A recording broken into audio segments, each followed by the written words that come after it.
What do we have here?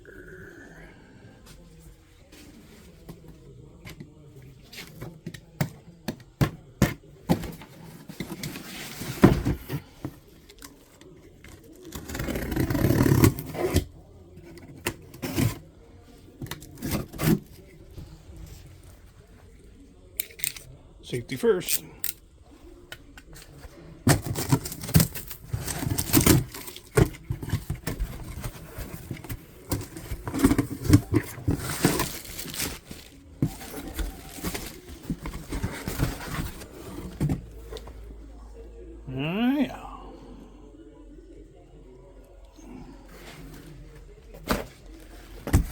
Yeah, baby. That's a nice one.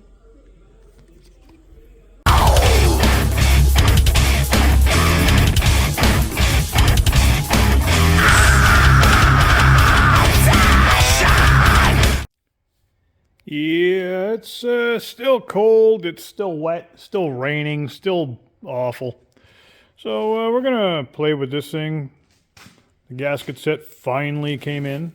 So we're gonna take the heads off and start monkeying with this thing. Get her up and together. And I have to go up and buy some Ford blue paint after and make it pretty. That's kind of sort of the goal today. Not much else going on. No other goals really. Just that. And maybe a nap after. Yeah, nap time's good. I like napping. All right. Right here is where I was kind of talking about. Yeah, she had a little bit of carbon buildup. That's the clean piston I was talking about. I was kind of worried. I was looking around. I do not see any breaches or anything, so that's probably a good thing. I probably didn't need to take this apart, but just for, the sake of making sure that this thing was going to be good. There you go, punch 40 over. To make sure this was good, I had to take it apart to make sure. Cross hatches are pretty much still there. Got a little bit of, I could probably redo that a little bit, rough it up a little tiny bit more, just so it's not so shiny, but so far everything looks pretty good in this thing. Yeah. A little oil in the cylinders from whenever I flipped it, I guess. But we're gonna clean that all up, make it all nice and shiny. I'm gonna start taking that timing chain off. Heads don't look all that bad either. Just some carbon buildup on them. Probably look to see what kind of heads they are. Where would it be punched? I don't remember where these are stamped. But, yeah, they don't look bad. They've been cleaned up. Somebody's done a little work to this thing. Even down there, the bores look pretty nice. They're not all full of crap, which is nice. I don't see any cracks anywhere. All the push rods are straight. That's always a nice thing. Yeah, so there you have it. Perfectly ugly engine. On the cheap. Still don't know what year this is exactly.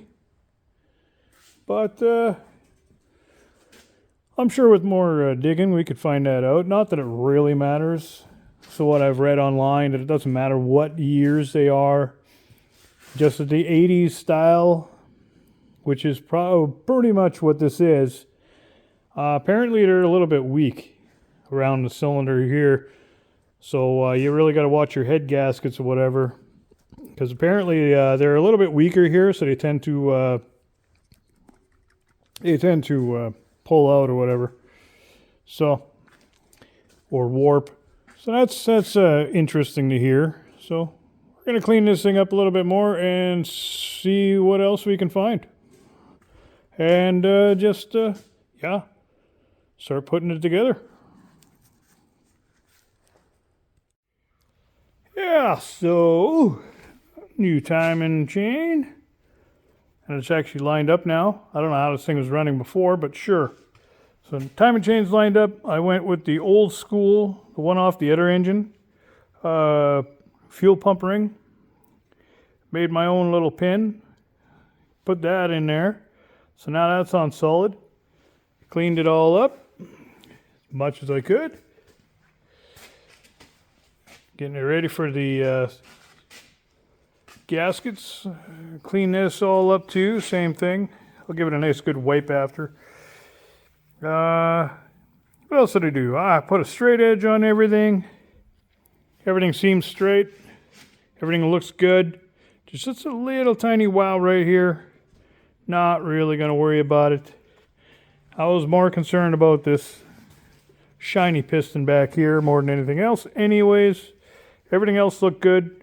So I didn't see anything around here, nothing. So why it was shiny, I have no idea. I don't see any cracks anywhere in the heads either. Yeah, it's coming along nice. There's not even a lip on here, like nothing. So I don't know when this is done, but I lucked out on this this motor. Usually I buy them and they look like the 440 over here. Rusted right out. Hammering pistons out. Just awful and ugly. That's what I'm used to. But it's nice to have a nice engine every once in a while. Come in. Yeah. And all the gaskets here. Laid out. I gotta go out tomorrow, I think, and like I said, get some Ford Blue. And yeah. I don't think I need the seals. I didn't see any evidence of that happening.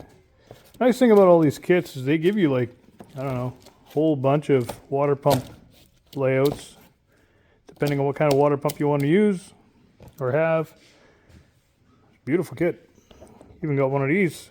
Not that I'm running that type of intake, but yeah, there you go. Can't go wrong. This thing's starting to come together. I might start welding this thing back together soon too, maybe tomorrow or something. Well, right now, yeah, it's time to go make some food and other things. Yeah, go play on TikTok or something. Yeah. Now, when I took this engine apart, I did notice a couple little things. Like the brand new gaskets, they have punched in front, right? Go front. So I just kind of looked that up real quick because I wasn't 100% sure. This one says front, so I had to kind of flip it over. So the painted, like this side here, see how it's got the stripes? Well, I guess everybody would just figure it, oh, we'll just stick it on that way. Both sides, right? But I kind of looked at it and did some research. Yeah, no, these have to be plugged off as well. This is supposed to face front. And these are supposed to be open, not these ones. When I took it apart, I did notice that this side, the gasket was put on backwards. So, yeah. So that was kind of interesting, and what that does, it would cause it to overheat on one side, I guess. But I don't see any indication of any kind of damage. The other thing I noticed when I took the heads off was they weren't exactly tight, which is kind of interesting. They came off relatively easy with just a half-inch wrench. You know, usually when I take these things apart, I have to crack them with a breaker bar. So that's kind of interesting. I think they're supposed to be like 70, 72 or 5 foot-pounds torque. You start off with 50, work up to 60, and then whatever. I'll have to look at the book for that, or just go with whatever I have here. But yeah, typically that's how these things usually go, and well, kind of interesting considering the piston that I saw that was clean was over here. But I didn't see any indication. There's no cracking, no nothing anywhere. I don't see anything on the water jackets. The head looks really good. Like I said, there was no indication of anything overheating, you know. So, yeah, I don't know. We'll throw it together and see what happens, I guess. These are pretty much ready to go. So, just clean them up, give them another... I'm going to go by hand and kind of clean them off. And like I said, I took a straight edge, make sure they weren't totally 100% warped or something. I didn't see anything there either. So, yeah. Yeah, we'll see. Because this is the head that was on the side with the gasket on backwards. So if any warping would be anywhere, it would be right here. Somewhere. Or something here. So maybe this engine was running hot. Maybe that's why it got pulled out.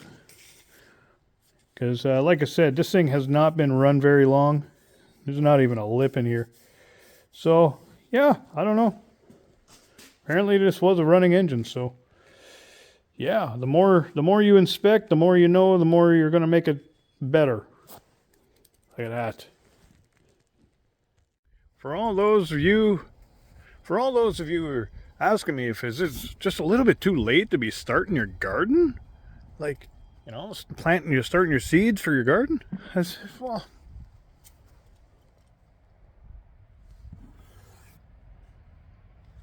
nope, not really. It's cold out here. Well, took a little break from the shenanigans in the shop there to do some work in the garden instead. Getting them all cleaned up and ready. Yeah, moving some stuff around. Getting stuff ready. It's just a small layer. I'm going to put some wood in this one. Same with this guy. Put some wood in it. Got this one full too. You can see eggshells and coffee grounds in it. Pretty much getting it ready to go. I think I'm going to grab, because I'm going to have some extra peppers this year. I think I'm going to go crazy with the peppers. I think the pepper is going to make it into this one and the usual one. That'll be usual lettuce and stuff.